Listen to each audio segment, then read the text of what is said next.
My name is Paul Campbell, and I am going to finish reading Message to the Millennials by Brother Rizza Islam.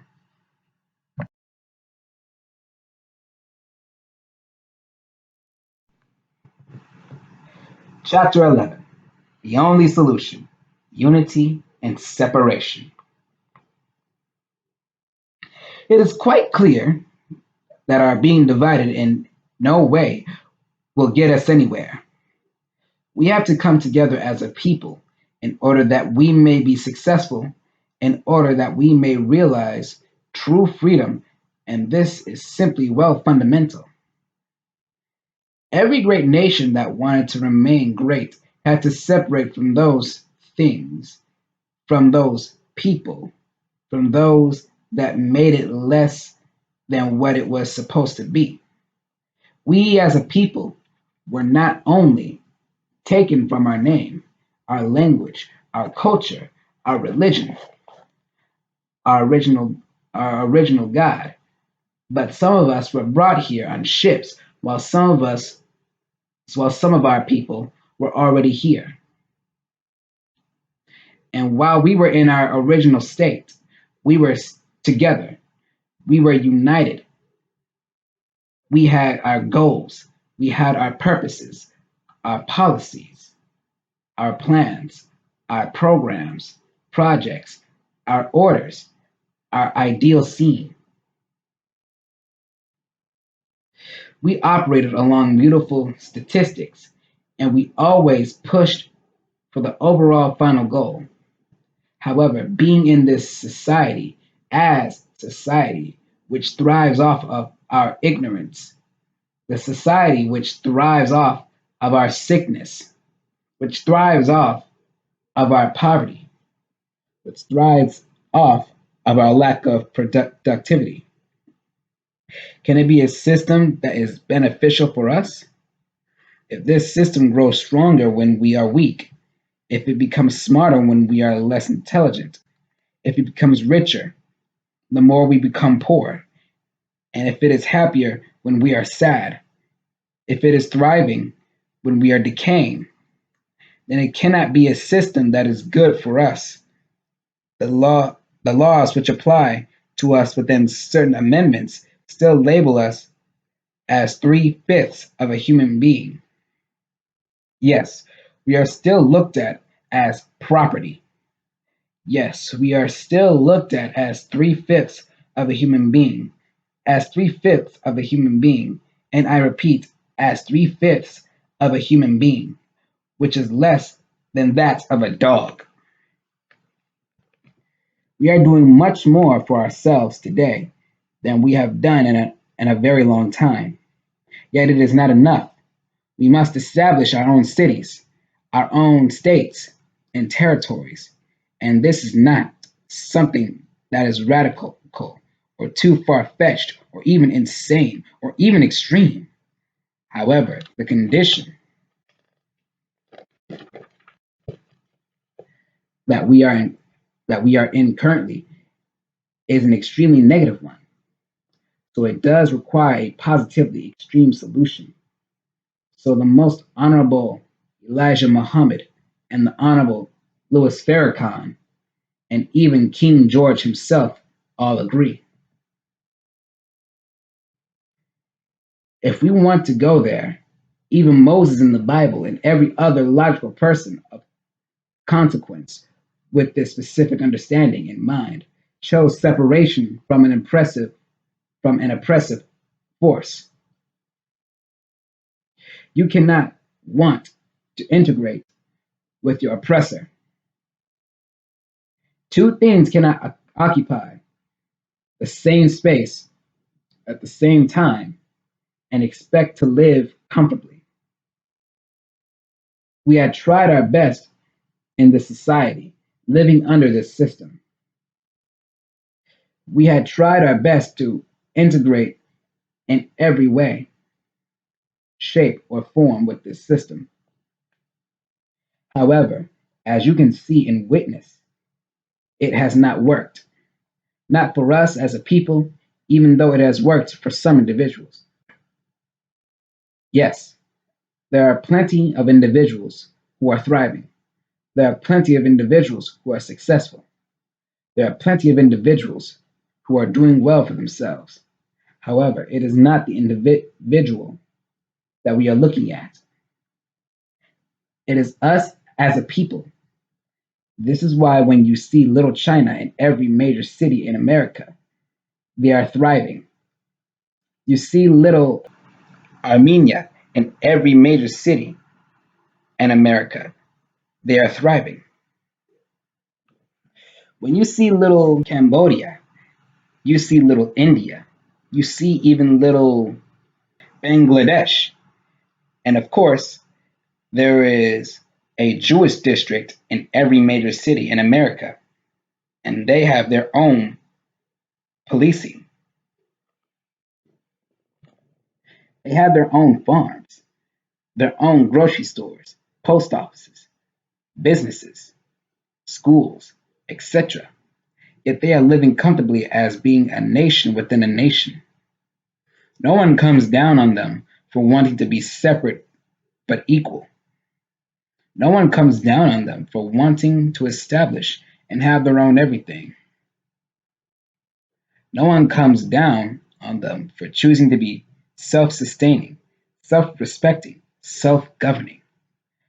No one comes down on them for having their own sovereign territory that they can call their own while harmoniously living among other people.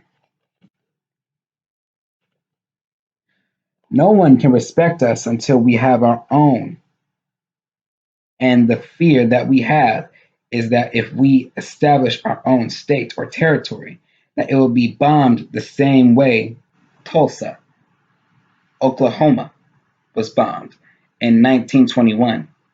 And that is not going to happen. We will secure our borders. We will establish our own governance. We will have our own policing.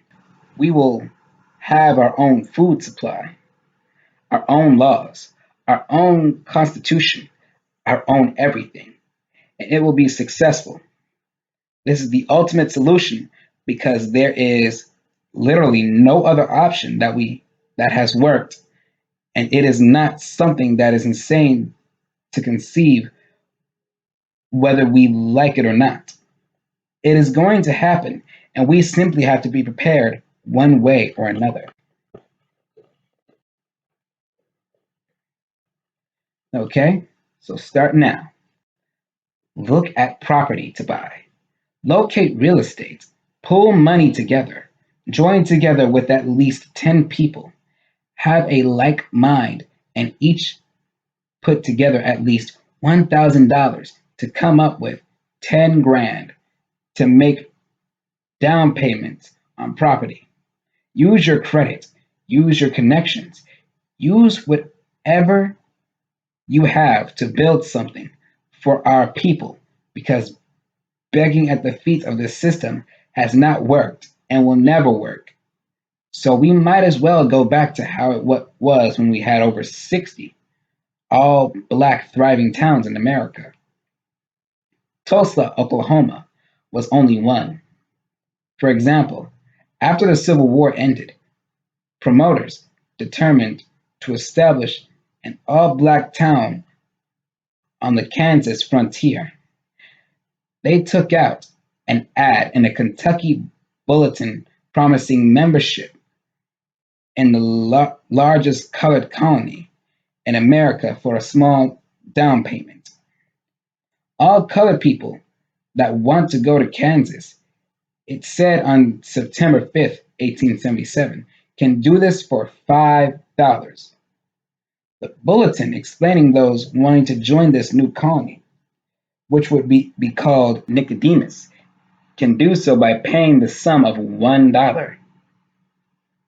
And this money is to be paid by the 1st of September 1877 in installments of 25 cents at the time or otherwise as may be desired.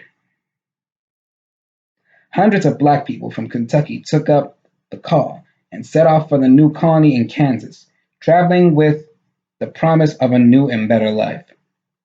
One of the settlers, Willie Yana Hickman, joined 300 people leaving Kentucky for Nicodemus in 1878. She and her family traveled for 2 days on a train before reaching Aliscan. It was a difficult and treacherous journey, but they made it all the way down. See, we didn't know much about these things because we didn't want to document the all black towns. They didn't want to document the fact that we actually had our own cities all across this country. They want us to focus on Tulsa. They want us to focus on Rosewood, but there were far more. For, for example, Blackton, New Mexico, Hobson City, Alabama, Allensworth, California, and Tiyersville, Oklahoma, all of which were black cities.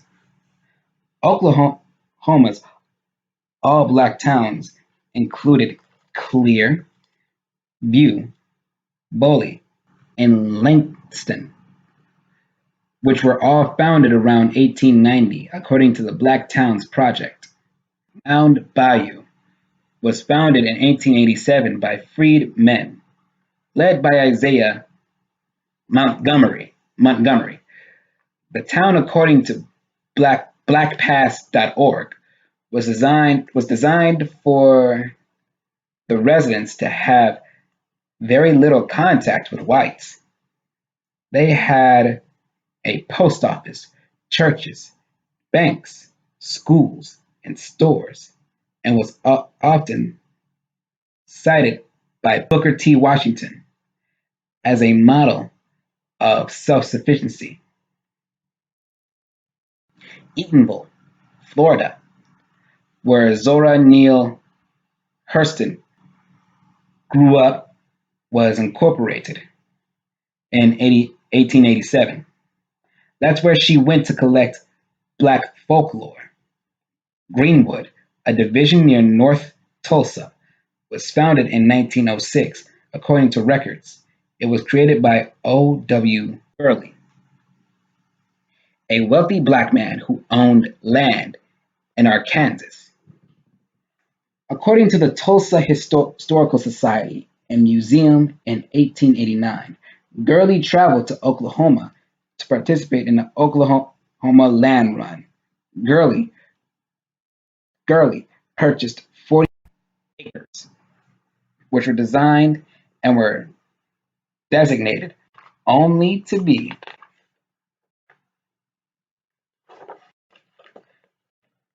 sold to colored folk. According to the records, the town of North Brentwood was the first incorporated black municipality in the Washington area. According to the Maryland Heritage Area Authority, North Brentwood was established in the 1890s after Wallace A.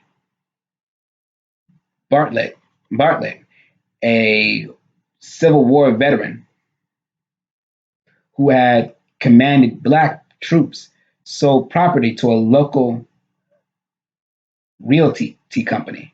According to North Brentwood Historical Society, other black owned towns and communities in Prince George, Rhode Island included Glenarden, Lincoln, Chapel Hill, and Roseville. And originally, there are so many cities and towns that we had, and we were successful, and there were no issues with us having our own.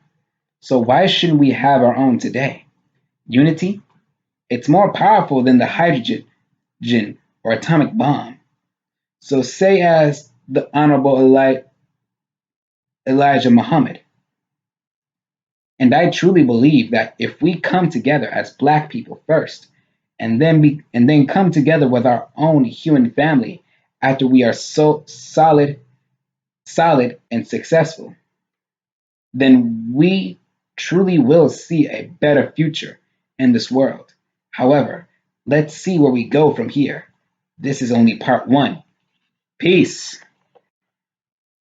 That was Message to the Millennials, Chapter 11, the final chapter by Brother Rizza Islam.